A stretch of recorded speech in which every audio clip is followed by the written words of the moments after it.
और अब बात निकाय के रण की। यूपी में निकाय चुनाव की शंखनाद के साथ ही सियासी बिसात बिछनी शुरू हो गई है। नामांकन के दूसरे दौर के बीच कई दावेदारों ने पर्चे खरीदे तो वहीं तमाम दल सियासी समीकरण साधने में जुट गए हैं।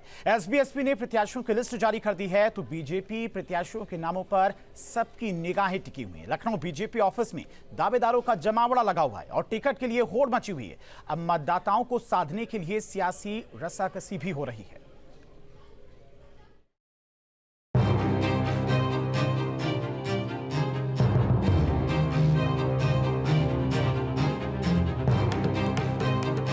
यूपी में निकाय चुनाव की रणभेरी बज चुकी है। 4 और 11 मई को 2 चरणों में निकाय चुनाव कराए जाएंगे। चुनावी शंखनाद के बाद तमाम सियासी दलों ने बिसात बिछानी शुरू कर दी है। वोटर्स को अपने अपने पाले में करने के लिए रस्साकशी हो रही है। निकाय चुनाव के लिए अब वोटर समेत तमाम सियासी दलों की निगाहें एक दूसरे के प्रत्याशियों पर टिकी हैं, जिनकी घोषणा होनी अभी बाकी है। प्रदेश भर में नगर निगम कार्यालयों से महापौर और पार्षद पदों के लिए नामांकन पत्रों की बिक्री शुरू हो गई। मेयर प्रत्याशी एडीएम कोर्ट और पार्षदों के दावेदारों ने जोन कार्यालय पर नामांकन किया है। तस्वीरें लखनऊ बीजेपी कार्यालय की हैं। बीजेपी निकाय चुनाव की तैयारी में जुट गई है। माना जा रहा है कि बीजेपी 1-2 दिन में प्रत्याशियों की लिस्ट जारी कर सकती है। प्रदेश अध्यक्ष भूपेंद्र चौधरी के घर पर संभावित प्रत्याशियों का जमावड़ा शुरू हो गया है। इस वक्त हम भारतीय जनता पार्टी के प्रदेश अध्यक्ष के घर पर हैं। आप देखिए किस तरीके से यहाँ पर लोग आए हुए हैं अपने आपकी दावेदारी पेश करने के लिए। टिकटार्थी हैं, सभी को उम्मीद है कि कहीं ना कहीं नंबर लग सकता है। न्यू हैदरगंज तृतीय वार्ड से 20 पार्षद प्रत्याशी मनसू यादव। बायोडाटा दिखाइए जरा कैमरे में। ये लीजिए, ये है बायोडाटा हमारा। मतलब पूरा काम इसमें है। बिल्कुल। ये हमारा केवल है कि मेरा आवेदन आ रहा है, बाकी तो जो नहीं, पर कोशिश तो यही है ना नंबर आ जाए। आपका तो प्रयास है। ये तो है कि हमें तो अपना आवेदन देना ही पड़ेगा, करना ही पड़ेगा। चुनावी तैयारियों के बीच सुबह सपा ने 5 नगर निगम, 117 नगर पंचायत और 87 नगर पालिका में प्रत्याशियों की सूची जारी कर दी है।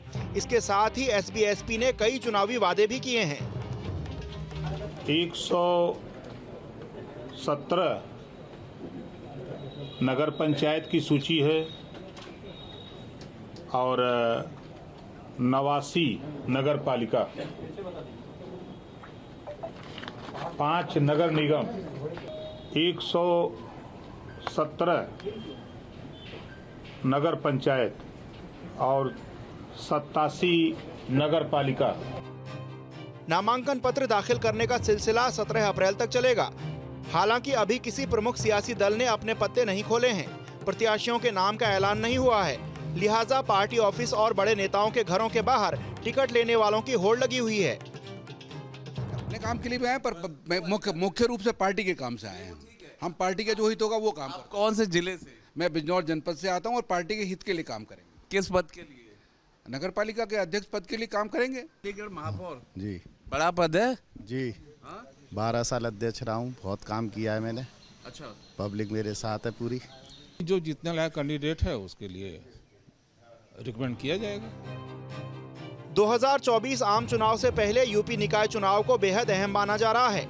इस चुनाव से काफी हद तक साफ हो जाएगा कि जनता का मूड क्या है, यानी निकाय का रण 2024 का सेमीफाइनल माना जा सकता है। लखनऊ से आलोक पांडे के साथ टीम न्यूज स्टेट।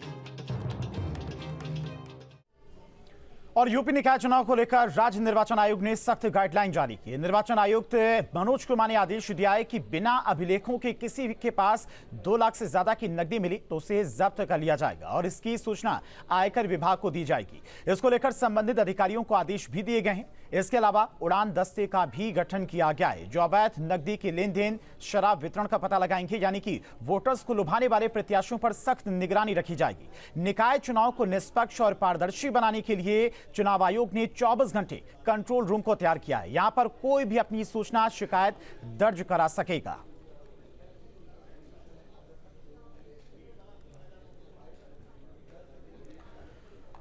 तो निकाय चुनाव का रण जारी है। किस पार्टी की कितनी तैयारी है, कौन किस पर भारी है, सब कुछ जानने की कोशिश करेंगे। लखनऊ से हमारे संवाददाता निखिल हमारे साथ जुड़ गए हैं, मुरादाबाद से अभिषेक और आगरा से विनीत हमारे साथ जुड़े हुए। सबसे पहले निखिल आपके पास आएंगे क्योंकि लखनऊ में सबसे ज्यादा प्रत्याशियों की भीड़ देखने को मिल रही है। दावेदारों की लिस्ट बहुत लंबी है, लेकिन बीजेपी की तरफ से और समाजवादी पार्टी की तरफ से अभी तक प्रत्याशियों की लिस्ट जारी नहीं की गई। बिल्कुल भाजपा और अगर हम बात करें तो समाजवादी पार्टी की तरफ से दोनों की तरफ से अभी उम्मीदवारों की सूची नहीं जारी की गई है। बसपा की तरफ से भी नहीं जारी की गई, इसके साथ ही कांग्रेस के कुछ उम्मीदवारों की सूची जारी की गई है। तो अभी अगर हम बात करें तो नामांकन का दौर जो शुरू हुआ है उसमें बहुत इक्का दुक्का लोग ही यहाँ पर नामांकन पत्र खरीदने के लिए पहुंच रहे हैं। आखिरी जो तारीख होगी 16 और 17, इस 2 दिनों की अगर हम बात करें तो इन 2 दिनों में नामांकन के लिए बड़ी संख्या में लोग पहुंचेंगे, क्योंकि तब तक ये माना जा रहा है कि जो भारतीय जनता पार्टी, सपा और बसपा है, इनके भी उम्मीदवारों के नामों का ऐलान हो चुका होगा। अगर हम बात करें चुनाव आयोग की, तो चुनाव आयोग ने पूरे उत्तर प्रदेश में निकाय चुनाव को निष्पक्ष कराने के लिए पूरी अपनी ताकत झोंक दी है। चाहे वो सुरक्षा व्यवस्था की बात हो, चाहे वो पारदर्शी चुनाव कराने की बात हो, दोनों परिस्थितियों में चुनाव आयोग लगातार फीडबैक भी ले रहा है। अभी नामांकन जो है वो प्रक्रिया शुरू हो गई है। उत्तर प्रदेश के तमाम शहरों में तमाम जो सेंटर है नामांकन के लिए वो बनाए गए हैं, और धीरे धीरे जो चुनावी तैयारी है उसमें भी जो है चुनाव आयोग लगा हुआ है। अब जो भी स्थितियां बन रही हैं वो राजनीतिक दलों के सामने बन रही हैं कि आखिर वो अपना उम्मीदवार कब तक उतारेंगी। हालांकि आज सुभाषपा ने अपने कुछ उम्मीदवारों के नामों का ऐलान किया है, लेकिन चुनाव में तब तक माहौल नहीं बनेगा जब तक भारतीय जनता पार्टी और समाजवादी पार्टी और बसपा के उम्मीदवार नहीं उतरते। तो ये इंतजार करना होगा, अगले 1-2 दिन में इन तीनों दलों के भी उम्मीदवार सबके सामने आ जाएंगे, और उसके बाद निकाय चुनाव कितना इंटरेस्टिंग होगा ये आपको देखने को मिलेगा। चूंकि लोकसभा चुनाव से पहले ये निकाय चुनाव हो रहा है, लिहाजा इसे एक लिटमस टेस्ट भी माना जा रहा है सभी राजनीतिक दलों के लिए। यही वजह क्या, ठीक है, यानी कि निखिल तैयारी सबकी है, लेकिन प्रत्याशियों के नामों का ऐलान कब होता है ये देखना होगा। विनीत भी आगरा से हमारे साथ जुड़े। विनीत, आगरा का सियासी समीकरण क्या कुछ कहता है, क्योंकि लखनऊ से लेकर दिल्ली तक जो तमाम बीजेपी के कार्यकर्ता हैं वो दौड़ लगा रहे हैं अपनी उम्मीदवारी को लेकर। लखनऊ में इस वक्त बीजेपी के तमाम कार्यकर्ताओं का जमावड़ा देखने को मिल रहा है। आगरा में फिलहाल क्या कुछ सियासी समीकरण देखने को मिल रहे हैं, कौन सबसे मजबूत दावेदार इस वक्त आगरा में? देखिए, बिल्कुल अगर नगर निकाय चुनाव की बात की जाए तो जैसा कि अभी निखिल इस बात को बता रहे थे कि बड़ा इंटरेस्टिंग चुनाव होने वाला है।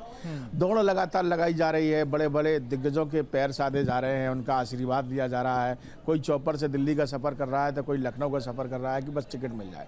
और सबसे बड़ी बात कि जैसा अभी टिकट की बात हो रही थी, तो अभी किसी भी पार्टी ने अपने प्रत्याशी को डिक्लेयर नहीं किया है। बड़ी एड़ी चोटी का जोर लगाकर हर कोई प्रयास कर रहा है कि दिग्गजों को शामिल किया जाए, उनको लड़ाया जाए। कोई किसी की काट ढूंढ रहा है तो कोई किसी का चाह रहा है कि इसका चेहरा सबसे ज़्यादा है, ये वाल्मीकि से जुड़ा है, पिछड़ियों से जुड़ा है, तो कोई आरएसएस से जुड़ा है। तो तमाम तरीके की चीज़ें देखी जा रही हैं। नामांकन पत्र इस समय खरीदे जा रहे हैं, शुरुआत का दौर है। मैं तस्वीर आपको नगर निगम की दिखा देता हूं कि यहाँ पर ये नगर निगम जो है, यहाँ पर अगर हम बात की जाए तो 13 नगरीय निकाय यहाँ पर चुनाव जो है वो होने हैं, जिसमें 1 नगर निगम है, 5 नगर पालिका और 7 नगर पंचायत है, और करीब 14,66,000 के आसपास जो मतदाता है वो यहाँ पर वोट डालेगा। लेकिन आखिरी दिनों में देखने को मिलेगा कि कौन कौन नामांकन भरता है। और सबसे बड़ी बात यह है कि अफरा तफरी जो शहर में जो गर्म माहौल है, जिस गर्मी इसमें पड़ रही है, लेकिन और गर्म तब होगा जब ये डिक्लेयर होगा कि बीजेपी में कौन खड़ा होता है, और फिर उसकी काट के लेकर समाजवादी पार्टी किसे लेकर सामने आती है। यहाँ युवा मोर्चा के अध्यक्ष हमारे साथ मौजूद हैं गौरव, बीजेपी से आप हैं, क्या तैयारी इसमें उथल पुथल मची हुई है शहर में? देखिए, कोई उथल पुथल नहीं है। भारतीय जनता पार्टी का नेतृत्व जो निर्णय देगा उसको भारतीय जनता पार्टी का प्रत्येक देवतुल्य कार्यकर्ता और आगरा का मतदाता, क्योंकि 7 बार से भारतीय जनता पार्टी काबिज है नगर निगम पर। और आप ठीक है विनीत, आएंगे आपके पास, अब अपनी अपनी दावेदारी करें और उसको लेकर अपना जो है डेटा लेकर भी लखनऊ पहुंच रहे हैं। अभिषेक भी लगातार हमारे साथ जुड़े हुए। अभिषेक, मुरादाबाद की बात करें तो वहां पर किस तरह की सियासी समीकरण देखने को मिल रहे हैं, क्योंकि मुख्यमंत्री योगी आदित्यनाथ ने साफ तौर पर सभी मंत्रियों को और सभी विधायकों को कहा है कि अपने जो करीबी हैं, रिश्तेदार हैं, उनको टिकट ना दे, जब बल्कि जो सक्रिय कार्यकर्ता हैं, जो मेहनत कर रहे हैं, उनकी दावेदारी की जाए। इसको लेकर मुरादाबाद में किस तरह के सियासी समीकरण देखने को मिल रहे हैं?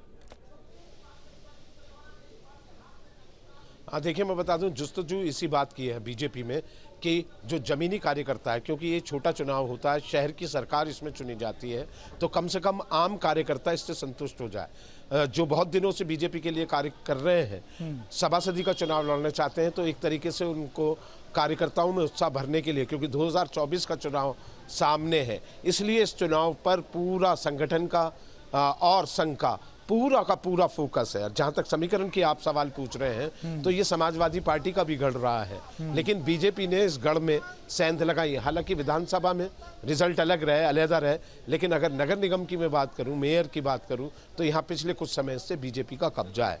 इस बार फाइट टफ हो सकती है। कुल मिलाकर डिपेंड सारा ये करेगा कि कैंडिडेट किस तरीके से समाजवादी पार्टी चुनती है, बसपा का कैंडिडेट कैसा आता है और दूसरे दलों के कैंडिडेट कैसे होते हैं। कुल मिलाकर हिंदू मुसलमान पर चुनाव होना है। पश्चिमी उत्तर प्रदेश का एक समीकरण आप समझ लीजिए, जहां पे कहीं भाजपा जीतेगी तो सीधा सा गणित होगा, अगर अकेला हिंदू कैंडिडेट होगा, दो मुस्लिम कैंडिडेट यानी कि सपा या बसपा से मुस्लिम कैंडिडेट लड़ गए तो वो वोटों को डिवाइड कर देंगे। ऐसे में अगर बीजेपी का हिंदू कैंडिडेट है तो वो अप कर जाएगा। इसी तरीके से अगर दो हिंदू कैंडिडेट हैं और अगर मुस्लिम कैंडिडेट खड़ा है तो मेयर का चुनाव वो पार्टी जीत जाएगी जिसमें अकेला मुस्लिम कैंडिडेट। ठीक है, यानी कि टिकट की दावेदारी इतनी आसान रहने वाली नहीं, सभी सियासी समीकरण को बिठाकर ही दावेदारी पक्की की जाएगी।